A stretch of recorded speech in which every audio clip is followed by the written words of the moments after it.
উচ্চশিক্ষা ট্রান্সফার রিরেকমেন্ডেশন নিয়ে গুরুত্বপূর্ণ অর্ডার জারি হলো কলকাতা হাইকোর্ট থেকে। দেখুন বন্ধুরা, Chandrashree Sheth versus the State of West Bengal, এই মামলায় আইনজীবী হিসেবে ছিলেন শুভ্রপ্রকাশ লাহিড়ী। কি বলা হয়েছে?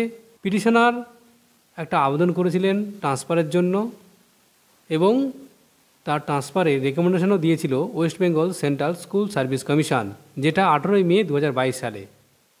কিন্তু যখন তিনি জয়েন করতে যান তার নির্দিষ্ট স্কুলে, অর্থাৎ যোধপুর পার্ক বয়েজ স্কুল কলকাতাতে, যখন তিনি জয়েন করতে গেছিলেন তখন দেখুন স্কুল অথরিটি কি বলেছিলেন। 23 মে 2022 তারা জানিয়েছিল যে পোস্টে তাকে রেকমেন্ড করা হয়েছে সেই পোস্টে কোনো ভ্যাকান্ট নেই, ফলে ওই শিক্ষিকা সেখান থেকে জয়েন করতে পারেননি।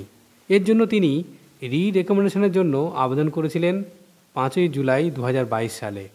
এখনও পর্যন্ত কোনো রিরেকমেন্ডেশন দেয়া হয়নি।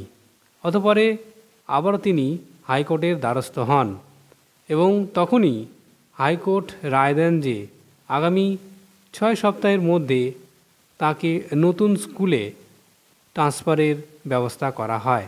তাই অর্ডার পাওয়ার পরে 6 সপ্তাহের মধ্যেই এই বিষয়ে পদক্ষেপ করার কথা বলা হয়েছে স্কুল সার্ভিস কমিশনকে এবং পরিষ্কার বলা হয়েছে এই অর্ডার পাওয়ার পরে 1 সপ্তাহের মধ্যে পিটিশনদের সঙ্গে যোগাযোগ করতে বলা হয়েছে West Bengal central school service কমিশনকে।